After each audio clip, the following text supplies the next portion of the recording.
네, 안녕하세요. 저는 4.15 총선 이후 보수 우파에 나아갈 길 이런 제목으로 같이 말씀을 나누겠습니다.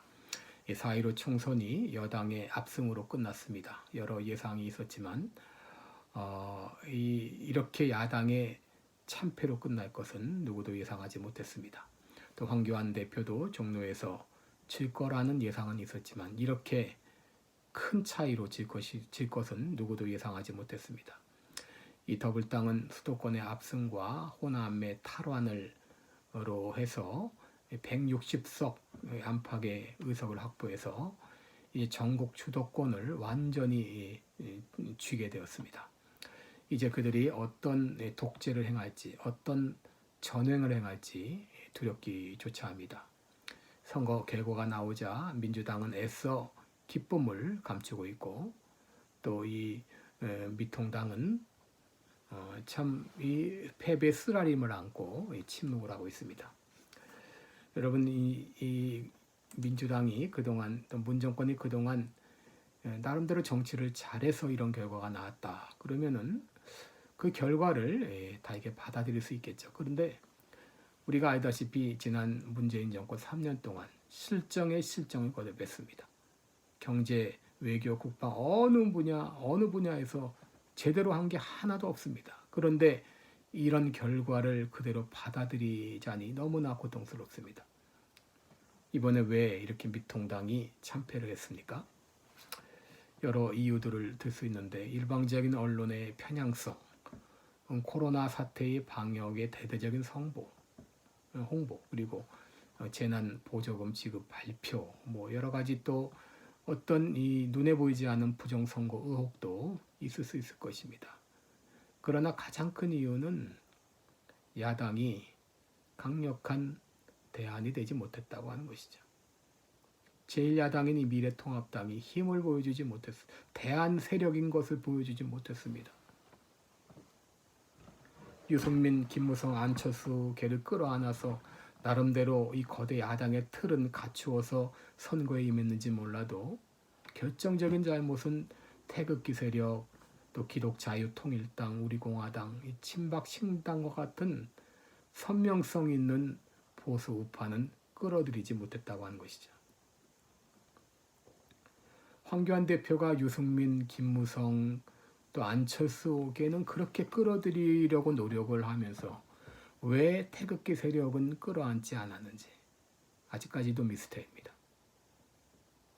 우리가 아는 바와 같이 김무성, 유승민, 안철수에게는 모두 기회주의자들의 전형입니다. 이들은 문의는 보수일지 몰라도 보수 이름을 이용해서 권력을 사유화했던 자들입니다. 이들에게서 무슨 애국심을 찾아볼 수 있습니까? 어떤 정의나 진실된 그런 추구를 찾아볼 수 있습니까? 어떤 투쟁력을 찾아볼 수 있나요? 달면 삼키고 쓰면 뱉는다는 말처럼 그저 모든 것을 자기 유익을 추구할 뿐입니다.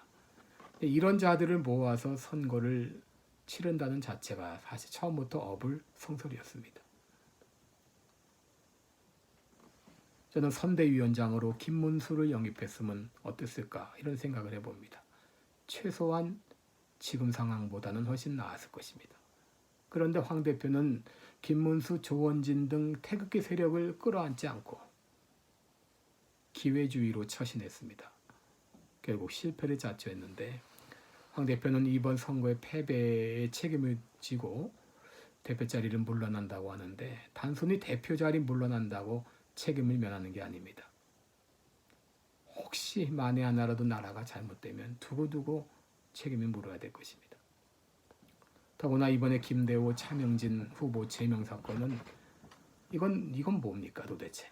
다된 밥에 재 뿌리는 격이었습니다. 그동안 선거 때마다 이겼다는 김정인 위원장은 누구 말을 듣고 그렇게 결정을 했습니까? 이것은 마치 전쟁을 앞두고 장수의 목을 치는 격이었습니다. 그게 얼마나 어떤 부정적인 선거 영향을 미쳤는지는 몰라도 전화를 몇 통이나 받았는지 몰라도 이거는 완전히 잘못된 결정이었습니다. 가장 큰 패배 요인은 뭐니 해도 황교안 대표의 리더십 문제입니다. 황교안은 마음씨 좋은 동네 아저씨는 될지 몰라요. 그러나 야당의 대표로는 너무나 부적격이었습니다. 그는 선거법, 공수처법 개정을 막지 못했을 때 물러났어야 됐습니다. 그동안 너무나 답답할 정도로 뜸을 들여서 성격이 신중한 건지 그랬는데 성격 신중한 게 아니고 결정을 제때 못하는 리더십의 부재였습니다. 그렇다고 황교안 대표가 박근혜 탄핵의 부당성을 외쳤습니까? 이것도 저것도 아니고 차라리 화끈한 홍준표가 100번 나왔다. 그런 말이 나올 정도예요. 이제 선거는 끝났는데요. 이제 앞으로 대선이 2년 남았습니다. 이 앞으로 남은 2년 동안에 보수 우파는 무엇을 준비해야 될 것인가? 첫째로 보수 우파를 대표할 만한 리더가 나와야 됩니다. 문제는 보수 우파의 인물이 보이지 않는다는 것이죠.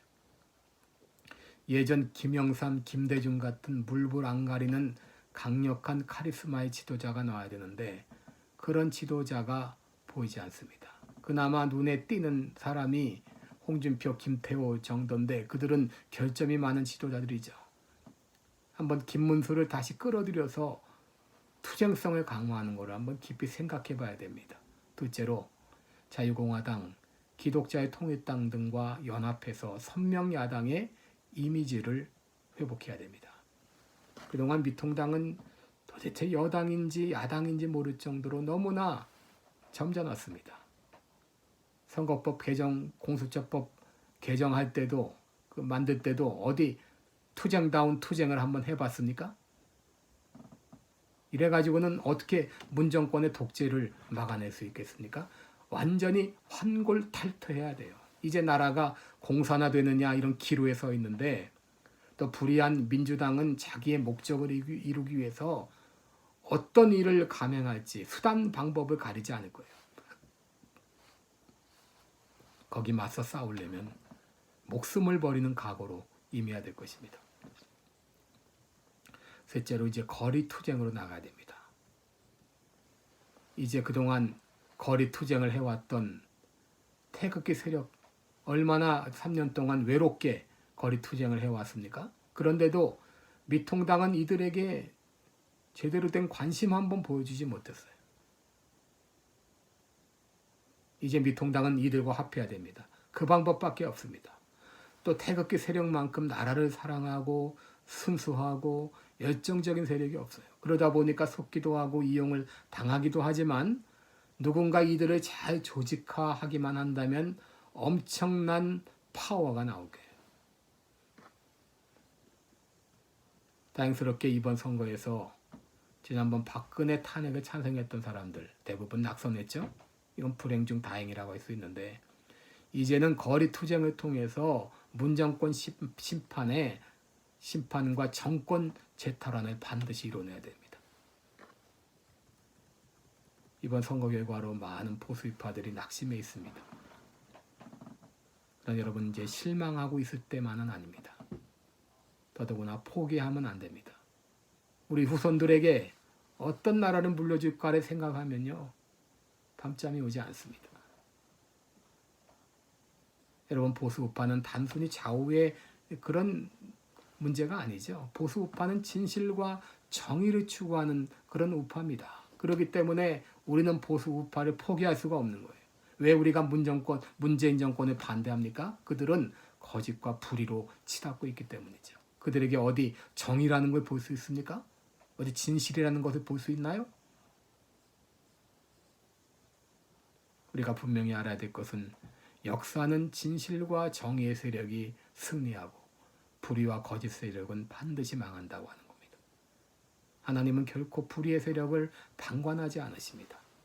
시편 9편 15절을 보게 되면 열방은 자기가 판 웅덩이에 빠지며 그 숨긴 그물에 자기 발이 걸렸도다 그랬습니다.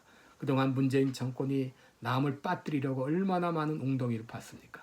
남 걸려 넘어지게 하려고 얼마나 많은 올무를 놓았습니까? 하나님께서는 자기가 판 웅덩이에 자기들이 빠질 것이고 자기가 만든 올무에 자기들이 걸려 넘어져 멸망할 것이라고 말합니다.